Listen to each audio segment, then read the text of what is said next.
હવે ગઈકાલે મેં તમને કીધું હતું કે અત્યાર સુધી આપણને રોગ કઈ રીતે થાય તેના વિશે આપણે વાત કરી. હવે પછી આપણે રોગનું નિયંત્રણ કરવા કઈ કઈ તકેદારી રાખવી અને આપણી પ્રતિકારકતા કેવી રીતે અસર કરે છે, આ બે વસ્તુઓને આપણે ભણીશું. આવું કીધું હતું. હા, તો સૌથી પહેલાં આપણે વાત કરીએ તકેદારીની કે ભાઈ આપણે કેવી કેવી નાની નાની બાબતોને ધ્યાનમાં રાખીને આ જે તે ચેપી રોગના ઇન્ફેક્શનથી બચી શકીએ છીએ.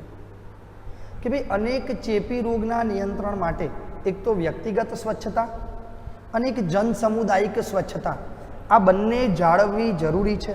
આ બંનેમાં ખબર પડી તમને લોકોને?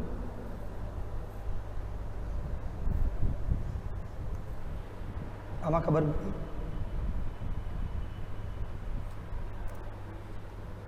કે ભાઈ વ્યક્તિગત સ્વચ્છતા એટલે શું?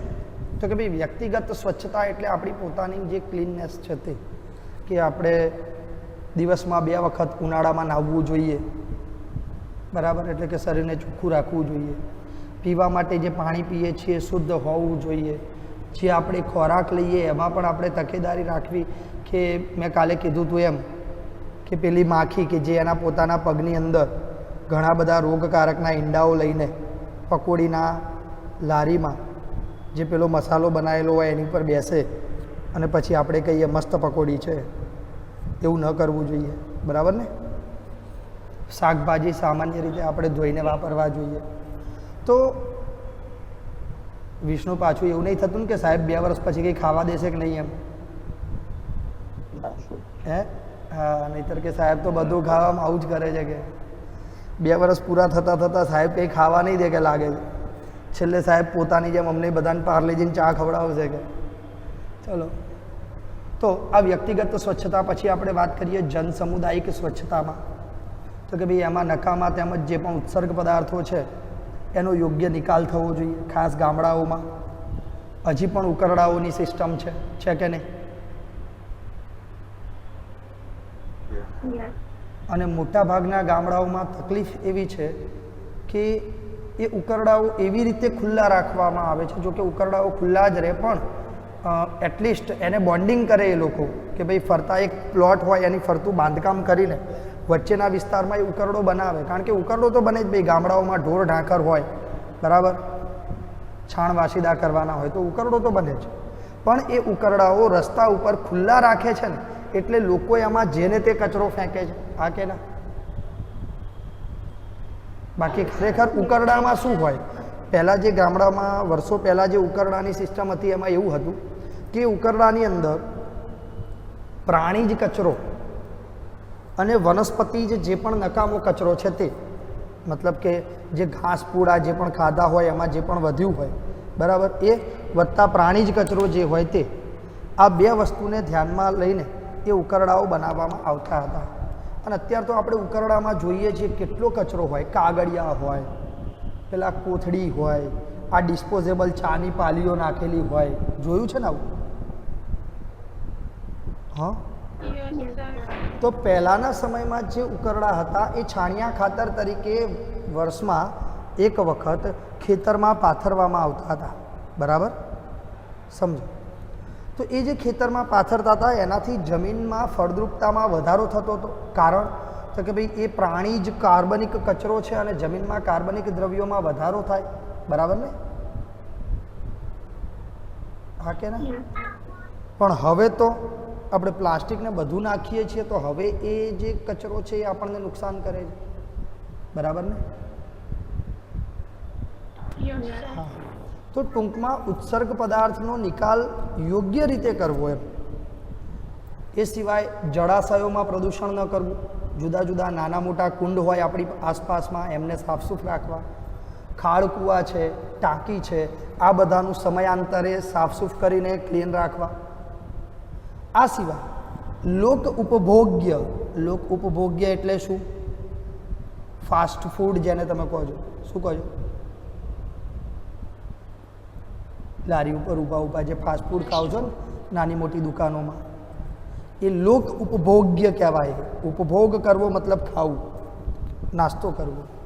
લોકો દ્વારા જે જાહેર સ્થળે નાસ્તો કરવામાં આવતો હોય જેને આપણે પબ્લિક કેટરિંગ કહીએ, એમાં પણ સ્વચ્છતાના ધારાધોરણનું પાલન થાય એ ખાસ ધ્યાન રાખવું જરૂરી છે. આવા બધા ઉપાયો વિશિષ્ટ સ્વરૂપે એવા સ્થાનો પર અનિવાર્ય છે કે જ્યાં ચેપી રોગકારકો ખોરાક અને પાણીના માધ્યમ દ્વારા ફેલાતા હોય. તો આપણે આગળ જોયું કે ભાઈ ખોરાકને પાણીના માધ્યમથી કોણ કોણ ફેલાય છે? ટાઇફોઇડ, એમિબિયાસિસ, એસ્કેરિયાસિસ, આવા બધા રોગ પાણી અને ખોરાકના માધ્યમથી ફેલાય છે. આ સિવાય કેટલાક એવા છે કે જે હવાના માધ્યમથી ફેલાય છે.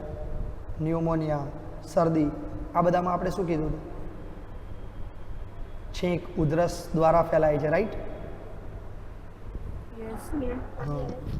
તો એમાં પણ આપણે તકેદારી શું રાખવી? તો કે ભાઈ જે તે વ્યક્તિ આ રોગથી રોગગ્રસ્ત હોય એવી વ્યક્તિના ગાઢ સંપર્કમાં આવેલી વસ્તુઓનો ઉપયોગ કરવો જોઈએ નહીં.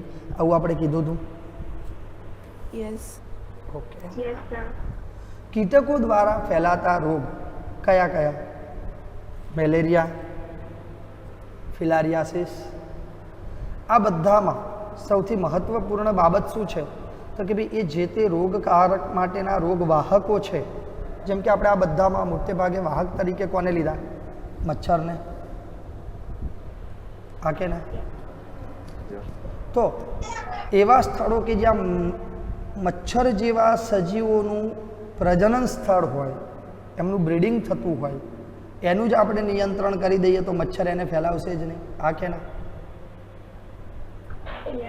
અને ધારો કે મચ્છરનું પ્રજનન થાય છે અને આપણા ઘર સુધી પહોંચે છે તો એનો નાશ કરવો આપણા માટે આવશ્યક થઈ જાય છે. હા કે ના?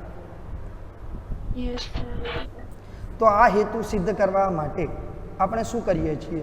તો કે ભાઈ આપણી આસપાસ જે પાણી જમા થાય છે, આપણને અનેક વખત સમાચારમાં ને બધે જ કહેવામાં આવ્યું છે કે ભાઈ બંધિયાર પાણી જમા થવા દેવું નહીં, કુલરની રેગ્યુલર સાફસૂફ રાખવું, મચ્છરદાનીનો ઉપયોગ કરવો, મચ્છરના ડીંબ જ્યાં સર્જાતા હોય ત્યાં એના ડીંબને ખાવાવાળી માછલી, જેને ગેમ્બુસિયા માછલી કહેવાય છે. કઈ? હા. આપણી આસપાસ, ઘરની આસપાસ જો નાનું મોટું તળાવ હોય અને તળાવની અંદર જો મચ્છર થતા હોય તો એ તળાવમાં મચ્છર ના થાય એના માટે 4-5 ગેમ્બુસિયા માછલી લાવીને નાખી દેવાની. કેમ? તો કે ભાઈ મચ્છરના જે ડીંબ છે જે પાણીમાં ત્યાગ કરવામાં આવે છે એ ડીંબનો આ ગેમ્બુસિયા માછલી પોતાના ખોરાકમાં ઉપયોગ કરી લે છે. પછી ન રહેગા બાસ ન બજેગી બાંસુરી. હે, ડીંબ છે જ નહીં તો મચ્છરનો ઉપદ્રવ થશે નહીં થાય? હા. ચલો.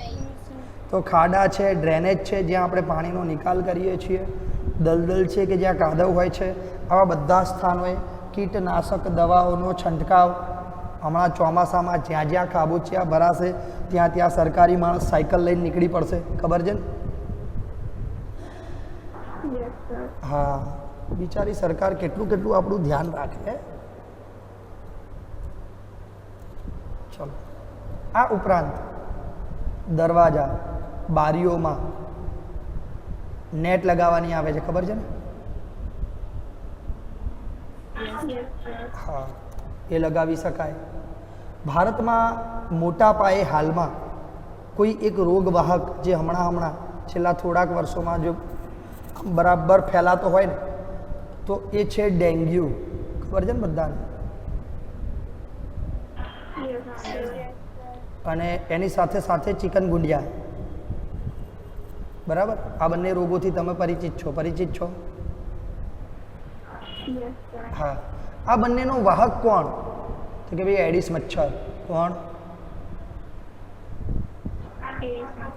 હવે અહીંયા ખાસ યાદ રાખજો. આગળ આપણે ક્યુલેક્સની માદા જોઈ, એનિફિલિસની માદા જોઈ. એડિસમાં એકલી માદા આવશે નહીં, એડિસમાં નર માદા બંને વાહક છે. ક્લિયર? એટલે હું બોલી ગયો, લ્યા લોચો પડી ગયો. ચાલો પછી લોચો પડી ગયો, વાંધો નહીં. જીવ વિજ્ઞાન ક્ષેત્રે થયેલ પ્રગતિને કારણે આપણને અનેક ચેપી રોગની ટક્કર ઝીલવા માટે કારગત પ્રયાસો આપણે કર્યા છે. અને આપણે હમણાં ફેલાયેલા કોરોના જેવા વાયરસની સામે પણ ભલે 80% સક્સેસ પણ વેક્સિન તૈયાર કરી લીધી છે, રાઈટ? હા. તો રસી છે, પ્રતિકાર ક્ષમતા છે, આ બધા માટે જુદા જુદા કાર્યક્રમો સરકાર દ્વારા યોજવામાં આવે છે, જેમાં શીતળા જેવો જીવલેણ રોગ, ભૂતકાળમાં શીતળાના રોગથી લોકો મરી જતા હતા, એ રોગને અત્યારે આપણે ઓળખતાય નથી. હા કે ના? હે, જળમૂળથી આપણે દૂર કરી શક્યા છીએ. પોલિયો, પોલિયોમાં શું થાય ખબર છે કે ના સાહેબ? રસી પીવાય એટલી ખબર છે. હે, રસી પીવાય એટલી ખબર છે, બીજું શું થાય એ નહીં ખબર. એવી પરિસ્થિતિ છે ને તમારી. હે, પોલિયો જ્યારે ભારત દેશમાં શરૂઆતમાં આવ્યો ત્યારે પરિસ્થિતિ એટલી વિચિત્ર હતી કે પોલિયોના કારણે અનેક બાળકો જન્મથી પેરેલાઇઝ જન્મતા હતા, અથવા ધારો કે જન્મ સમયે પેરેલાઇઝ ના હોય તો વર્ષ, 2 વર્ષ, 5 વર્ષની ઉંમર થતાં થતાં પોલિયોનું ક્યાંયથી બી ઇન્ફેક્શન લાગી જાય. વાયરલ ઇન્ફેક્શન છે પોલિયો. જેમ અત્યારે આપણે એક નવો વાયરસ જે ભોગવી રહ્યા છીએ, કોરોના, એવો ભૂતકાળમાં એક સમયે પોલિયોએ શરૂઆત કરી હતી. અત્યારે હાલ આપણે પોલિયોના રસીકરણથી પોલિયોને નેસ્તો નાબૂદ કરી દીધો છે, રાઈટ? હે, હા. દર મહિને પોલિયો રવિવાર. કેટલી વાર પોલિયો પીધા ખબર જ નહીં. ખબર છે? સાચું કહેજો, ખબર છે? કોઈ હિસાબ વગરના પીધા છે ડોઝ, હે ને? અમે નહીં પીધા હો. અમારા સમયે પોલિયોનો રોગ હતો, રસી નથી. ચલો, તો રસીના ઉપયોગથી polio, diphtheria, pneumonia, tetanus, tetanus ખબર છે? ધનુર ઉપડવું અથવા ખેંચ આવવી જેને કહેવાય છે, બરાબર? કે ભાઈ ટીટેનસમાં એવું થાય કે આપણી બધી જ રુધિર વાહિનીઓ અચાનકથી ખેંચાવા લાગે, સંકોચન પામવા લાગે, બરાબર? તો ભૂતકાળમાં તમે અનેક લોકોમાં એવું સાંભળ્યું હશે કે ભાઈ ફલાણા બાળકને ખેંચ આવતી હતી એટલે એનું માનસિક વિકાસ ઘટી ગયો, અથવા જે તે વ્યક્તિ મૃત્યુ પામ્યો. આવું ભૂતકાળમાં સાંભળ્યું હશે, સાંભળ્યું છે? બરાબર. અત્યારે ક્યારેય તમે જોયું છે એવું કંઈ કોઈને ખેંચ આવતી હોય એવું?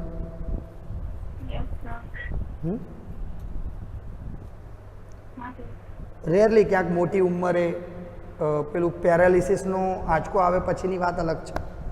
બાકી નાનપણમાં બાળકોને આ વસ્તુ થાય આવું ક્યાંય જોયું નહીં? કારણ હવે એની રસી છે, અને રસીના કારણે આપણે આ બધા જ રોગોને મહદ અંશે નિયંત્રિત કરી ચૂક્યા છીએ.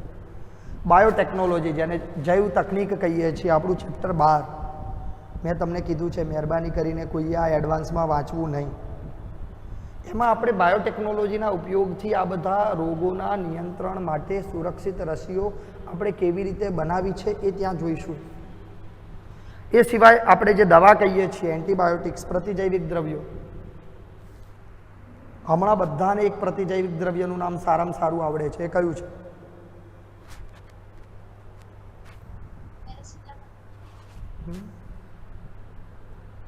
એ તો વર્ષોથી આવડે છે. હમણાં લેટેસ્ટમાં કોરોનાના ઇન્જેક્શનમાં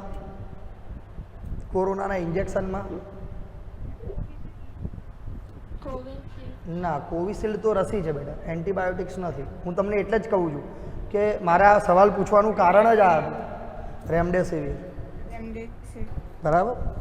કે ભાઈ તમે લોકો આ વસ્તુ માઇન્ડમાં એકદમ ક્લિયર કરી નાખો. વેક્સિન અને એન્ટીબાયોટિક્સ બંને એકબીજાથી ડિફરન્ટ દ્રવ્યો છે. વેક્સિન એવું છે કે ભાઈ એક વખત તમે વેક્સિન લીધી એ પછી તમને રોગ થવાની શક્યતાઓ ઓછી થઈ જાય છે, રાઈટ? અને એન્ટીબાયોટિક્સ એ એવી વસ્તુ છે કે જે તમને રોગ થયા પછી એનો પ્રતિકાર કરવા માટે આપવામાં આવે છે. ક્લિયર?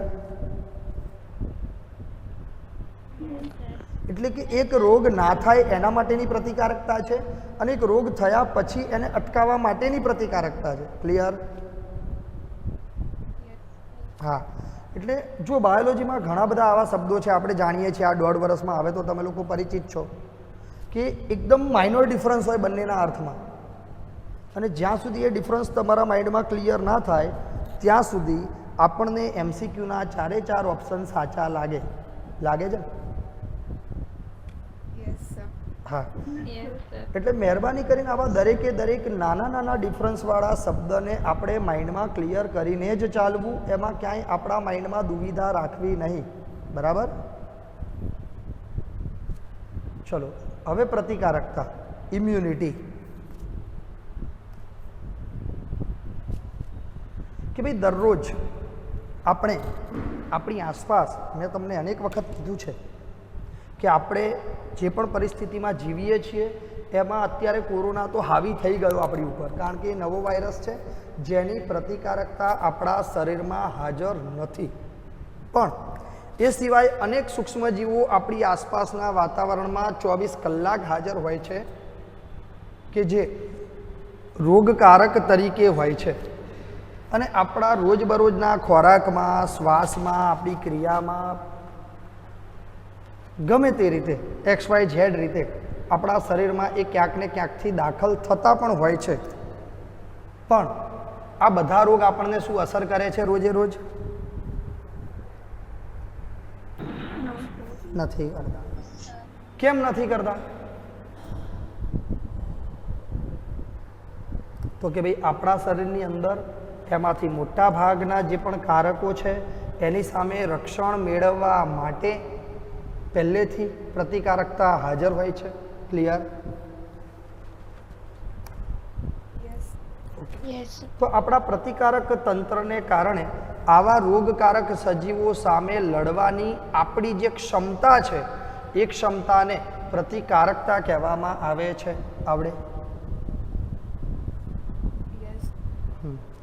તો આવી પ્રતિકારકતા સામાન્ય રીતે 2 પ્રકારની છે. કેટલા પ્રકારની?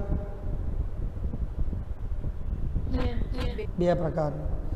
એક પ્રકાર છે જન્મજાત પ્રતિકારકતા. મતલબ તો કે ભાઈ આપણને જન્મથી વારસામાં જે પણ પ્રતિકારકતા મળે છે એને શું કહેવાય?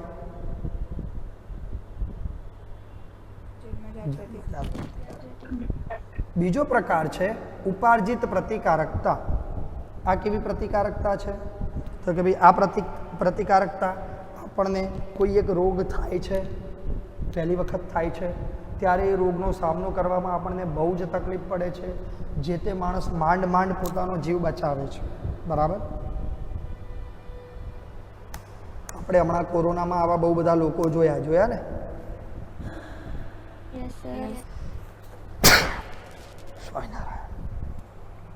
સોરી. ચલો, તો જન્મજાત પ્રતિકારકતા જે છે એ જન્મજાત પ્રતિકારકતા બિનચોક્કસ રક્ષણ છે. બિનચોક્કસ કેમ? આપણને ખબર જ નથી કે આપણા શરીરમાં કયા રોગની પ્રતિકારકતા હાજર છે. ખબર છે? નથી ખબર. બિનચોક્કસ છે. આ પ્રતિકારકતા આપણા શરીરમાં બાહ્યકારકોના પ્રવેશ સામે ચોક્કસ પ્રકારના અંતરાય એટલે કે અવરોધ ધરાવે છે. આ અવરોધ જુદા જુદા 4 પ્રકારના હોય છે. કેટલા પ્રકારના? 4. જેમાં સૌથી પહેલો જે પ્રકાર છે એ છે શારીરિક અંતરાય. મતલબ કે ભાઈ આપણા શરીરની જે ભૌતિક પરિસ્થિતિ છે એ ભૌતિક પરિસ્થિતિના કારણે જે ભૌતિક અંતરાય સર્જાય છે કે કોઈ પણ રોગને આપણા શરીરમાં પ્રવેશ્યા પહેલાં આપણી ત્વચામાંથી પસાર થવું પડે. હા કે ના? ઓકે, ચલો. ત્વચા તો બાહ્ય સ્તર છે. આપણે એવું કહીએ કે શ્વસન માર્ગમાં આપણે શ્વસન વાયુઓ લીધા, તો મેં પહેલાં પણ કીધું હતું કે એકલું ઓક્સિજન આપણે લેતા નથી. આપણે શું લઈએ છીએ? શ્વાસમાં આપણે શું લઈએ છીએ? ઓક્સિજન યુક્ત હવા. શું લઈએ છીએ? તો ઓક્સિજન યુક્ત હવાની અંદર ઘણા બધા સૂક્ષ્મજીવો એવા હશે કે જે આપણા શરીરમાં શ્વાસ માર્ગ દ્વારા જતા હશે કે નહીં? તો એ જે સૂક્ષ્મજીવો છે એ સૂક્ષ્મજીવોને આપણા શ્વસન માર્ગની આંતરિક દિવાલને ક્રોસ કરીને પછી આપણા શરીરના પરિભ્રમણ તંત્રમાં પ્રવેશ કરવો પડે. આ કે ના? એ જ રીતે પાચન માર્ગની અંદર પણ જે અધિચ્છદ છે એ અધિચ્છદને ક્રોસ કરીને એન્ટર થવું પડે, હા કે ના? તો શ્વસન માર્ગ, પાચન માર્ગ, મૂત્રજનન માર્ગ, આ બધાના અધિચ્છદને ચોક્કસ પ્રકારનું શ્લેષ્મ આવરણ હોય છે. આ શ્લેષ્મ આવરણ આવા 90% સૂક્ષ્મજીવોને અટકાવી દે છે. ક્લિયર? તો એને કહેવાય શારીરિક અંતરાય. બીજું છે દેહ ધાર્મિક અંતરાય. તો આ શબ્દ પ્રમાણે તમે શું કહી શકો? બોલો.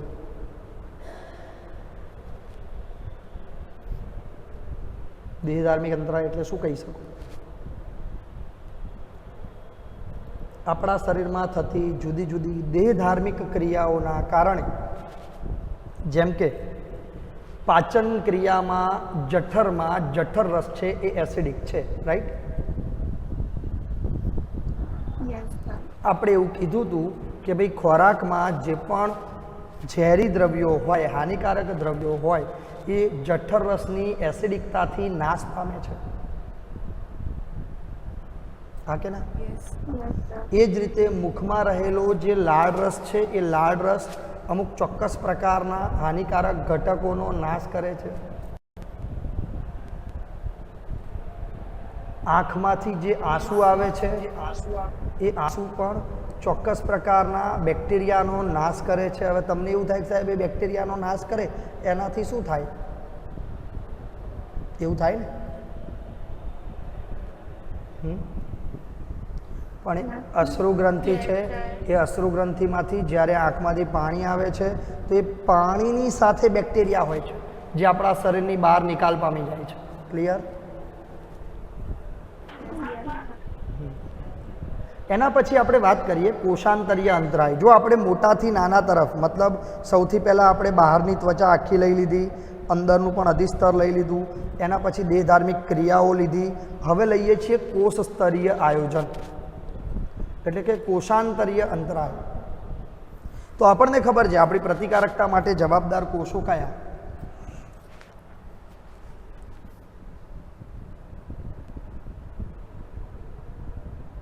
શ્વેત.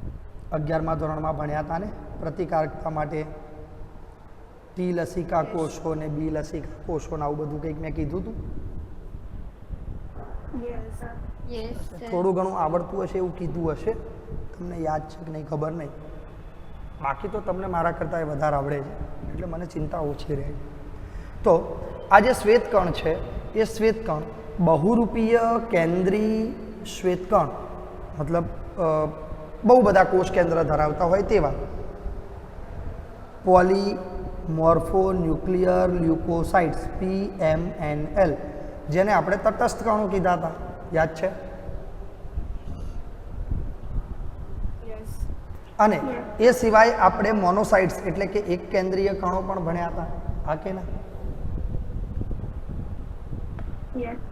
એના પછી આપણે બી અને ટી પ્રકારના લસિકા કોષો જોયા હતા અને મારક કોષો પણ જોયા હતા, બરાબર ને?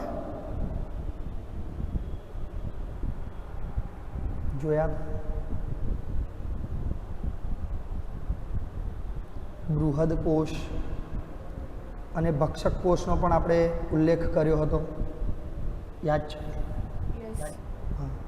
તો આપણા શરીરમાં, આપણા રુધિરની અંદર, લસિકાની અંદર આવા જુદા જુદા કોષો છે જે સામાન્ય રીતે નાના મોટા રોગકારકનો પોતાની જાતે જ તે નક્કી કરી લે છે કે આ દુશ્મન છે ને એને માર નાખે, બરાબર? ખ્યાલ આવી ગયો? હવે કોષની પણ અંદર શું હોય?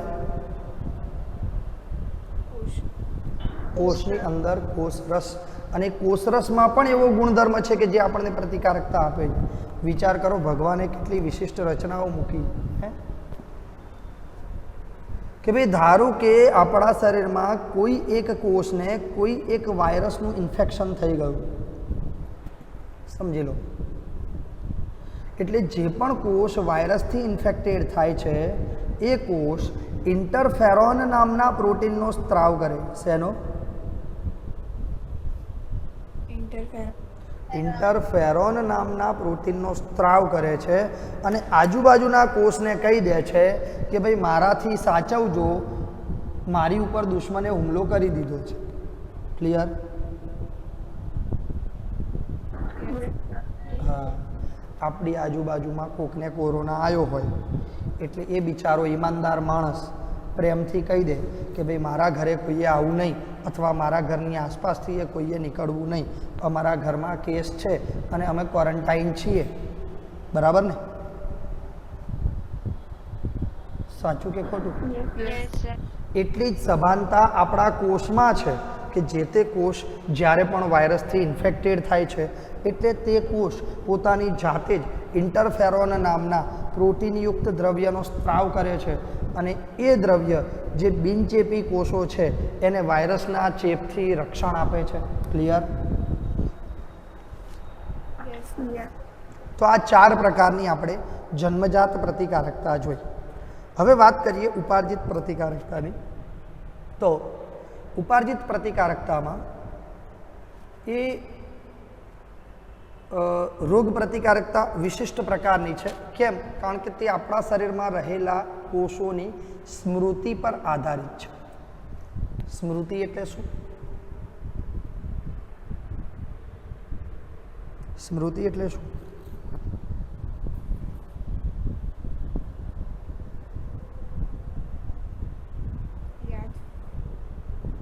યાદ શક્તિ. બરાબર? કે ભાઈ આનો અર્થ એ થાય કે જ્યારે આપણું શરીર પહેલીવાર કોઈ ચોક્કસ રોગના સંપર્કમાં આવે છે ત્યારે પહેલી વખત તેનો પ્રતિચાર આપે, બરાબર, એ પ્રતિચારમાં નિમ્ન તીવ્રતાનો, મતલબ પ્રતિચારમાં કોષ પાસે પાવર ઓછો છે એની સામે લડવાનો. કેમ? એને ખબર જ નથી કે આ દુશ્મનની સામે કયા હથિયારથી લડાય. બરાબર? તો એ નિમ્ન તીવ્રતાનો પ્રાથમિક પ્રતિચાર આપશે. મતલબ કોઈ દુશ્મન પહેલી વખત આવે આપણી સામે લડવા માટે તો આપણને એની તાકાતની ખબર હોય ખરી? હોય? તો આપણે તો શું કરીએ? નોર્મલ હથિયાર વગર એની સામે લડવા જતા રહીએ. પેલો ખીચામાં ચપ્પુ લાવ્યો હોય ને બંદૂકે લાવ્યો હોય ને બધું લઈને આવ્યો હોય. બરાબર? પછી એ વખતે તો આપણે જેમ તેમ કરીને બચીને આવતા રહ્યા. પછી બીજી વખત ધારો કે એની જ સાથે લડવા જવું હોય તો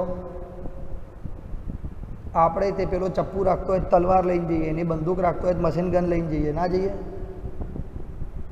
હે? આવી જા, ખબર પડે તને તે, નહીં? હા, બસ. તો એ પ્રાથમિક જે પ્રતિચાર છે પહેલી વખત જ્યારે ઇન્ફેક્શન આવે ત્યારે પ્રાથમિક જે પ્રતિચાર છે એ નિમ્ન કક્ષાનો હોય છે. બિચારો મર્યો જેમ તેમ લડીને માંડ માંડ પોતાનો જીવ બચાવે છે. ત્યારબાદ તે જ રોગકારક ફરીથી આવે તો એને યાદ હોય કે હા, ગઈ વખતે આટલા હથિયાર લઈને આવ્યો હતો એટલે હું તો આટલા હથિયાર લઈને જવાનો છું. ખરું ને? હે? હા. તો એ તીવ્રતાનો દ્વિતીય અથવા તો સ્મૃતિ આધારિત જે પ્રતિચાર આપે છે એ પ્રતિચાર કોની ઉપર આધાર રાખે છે?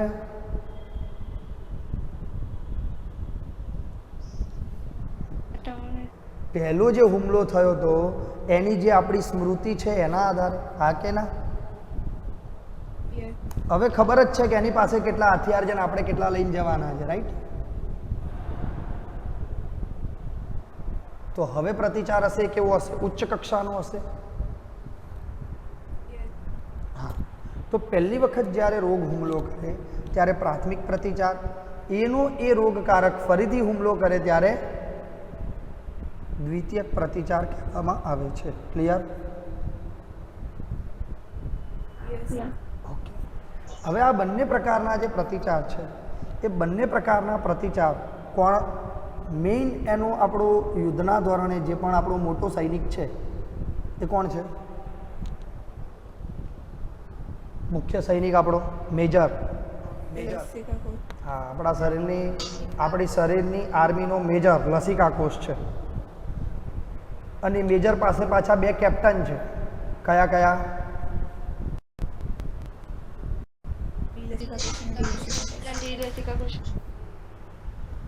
રોગકારકના પ્રતિચાર સમયે બી કોષો આપણા રુધિરમાં પ્રોટીનનું સૈન્ય તૈયાર કરે છે. બી કોષો શું કરે છે?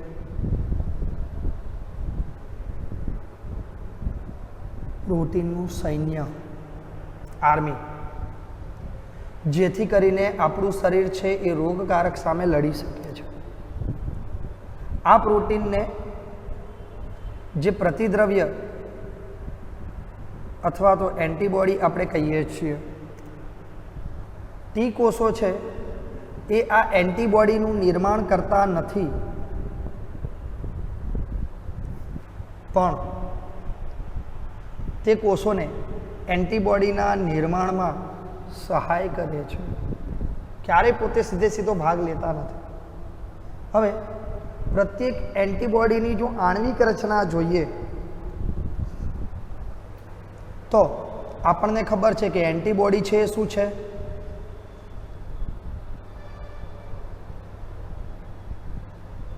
એન્ટીબોડી શું છે? પ્રોટીન છે. અને પ્રોટીન શું છે? પોલીપેપ્ટાઇડ શૃંખલા, એમિનો એસિડ દ્વારા બનતી પોલીપેપ્ટાઇડ શૃંખલા, રાઈટ? તો એન્ટીબોડીની આણ્વિક રચનામાં 4 પોલીપેપ્ટાઇડ શૃંખલાઓ, કેટલી? 4 પોલીપેપ્ટાઇડ શૃંખલાઓ હોય છે, જેમાં હમણાં આકૃતિ બતાવું છું હું, આ તો એક લાઈન ખાલી વાંચી લઉં છું, જેમાં 2 નાની એટલે કે હળવી શૃંખલા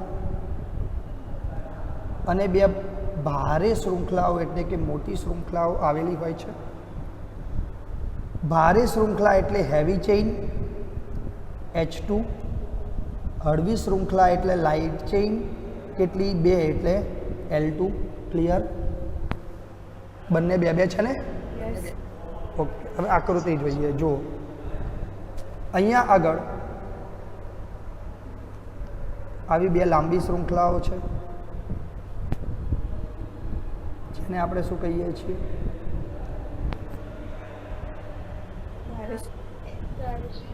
ચલો, આવી 2 નાની શૃંખલાઓ છે, જેને આપણે શું કહીએ છીએ?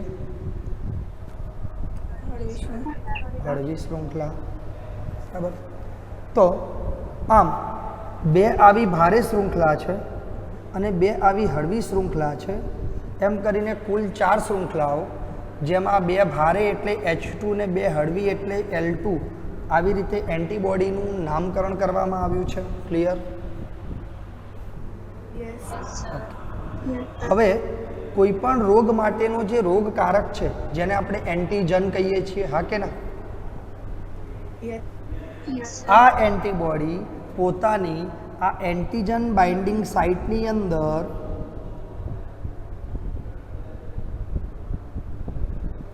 જે તે એન્ટીજનને પકડી લે છે.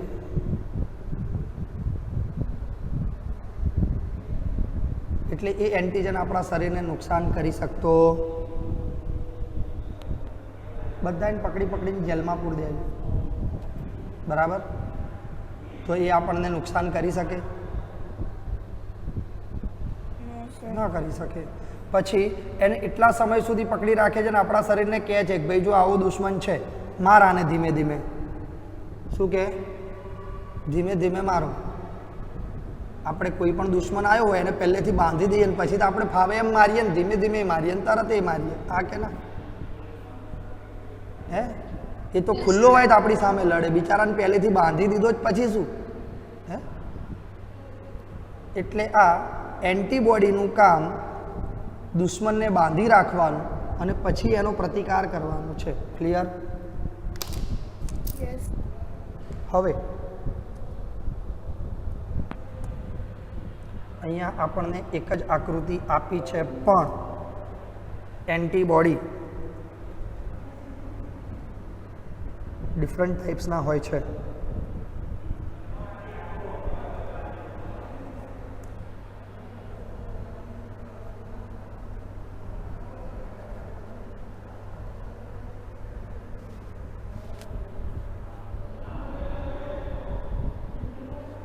અને જુદા જુદા પ્રકારના એન્ટીબોડીના જોડાણ માટેનું એન્ટીબોડી જોડાણ સ્થાન જુદા જુદા આકારનું હોય છે. જોઈ શકો છો, આનો આકાર છે એવું એન્ટીબોડી જોડાણ સ્થાન અહીંયા હોય. બરાબર? આવો આકાર હોય તો એનું અલગથી હોય, આવો આકાર હોય તો એનું અલગથી હોય, આવા આકારમાં અલગથી હોય, આવા આકારમાં પણ અલગથી હોય. ક્લિયર? હા, મતલબ કે જુદા જુદા એન્ટીબોડીનું જોડાણ સ્થાન જુદા જુદા પ્રકારનું હોય છે. જુઓ, દેખાય છે? ઉદાહરણ માટે જુદા જુદા આકાર દરેક જગ્યાએ આપેલા છે, પણ એવું ફિક્સ ના હોય કે આવો જ આકાર હોય. આ ઉદાહરણ માટે આપેલા આકાર છે અને હું તમને એ બતાવું છું. ખ્યાલ આવ્યો કે નહીં? ખ્યાલ આવ્યો? હા. હવે આપણે જે જુદા જુદા એન્ટીબોડી યાદ રાખવાના છે તે કે ભાઈ શરીરમાં વિવિધ પ્રકારના એન્ટીબોડી આવેલા હોય છે અને એ એન્ટીબોડી સામાન્ય રીતે ગામડેથી આવે છે. ક્યાંથી? ક્યાંથી આવે? હા, હવે યાદ રહે. જો IG એટલે ઇમ્યુનોગ્લોબ્યુલિન. આ ઇમ્યુનોગ્લોબ્યુલિન શું છે યાદ છે? આપણે આપણા શરીરમાં રહેલા જુદા જુદા પ્રોટીનના ઉલ્લેખમાં ઇમ્યુનોગ્લોબ્યુલિન એ પ્રતિકારક પ્રોટીન છે આવું કીધું હતું. યાદ છે? હા કે ના? જય ભગવાન.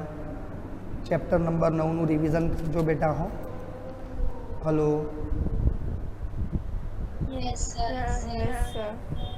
ચેપ્ટર નંબર 9નું રિવિઝન કરજો દીકરાઓ. હો, વાંચવું પડશે એવું લાગે છે મને. ચલો, તો આપણે એવું કીધું હતું કે ઇમ્યુનોગ્લોબ્યુલિન છે એ પ્રતિકારક પ્રોટીન છે. હા કે ના? તો આ પ્રતિકારક પ્રોટીનના પ્રકાર કયા કયા છે? તો જો immunoglobulin G, immunoglobulin A, immunoglobulin M, immunoglobulin D અને ઇમ્યુનોગ્લોબ્યુલિન E. એટલે શું થઈ જાય?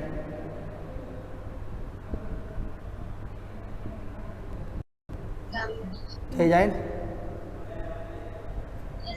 મતલબ આપણે ગોખવું પડે. હા, એમ મહેરબાની કરીને ગોખવું નહીં. હો, હા, ગોખવામાં તો બહુ જોખમ છે. ઓકે, હવે અહીંયા આપણે એન્ટીબોડીની રચના કેવી છે આકૃતિમાં જોઈ કે ના જોઈ?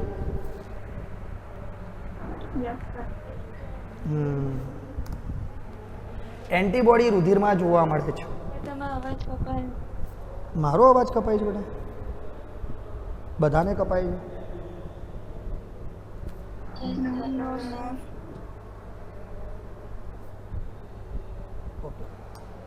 તો એન્ટીબોડી છે એ રુધિરમાં જોવા મળે છે અને તરલ પ્રતિકારકતા આપે છે. કેમ તરલ પ્રતિકારકતા? રુધિર કેવું છે? તરલ પ્રવાહી છે. હા કે ના?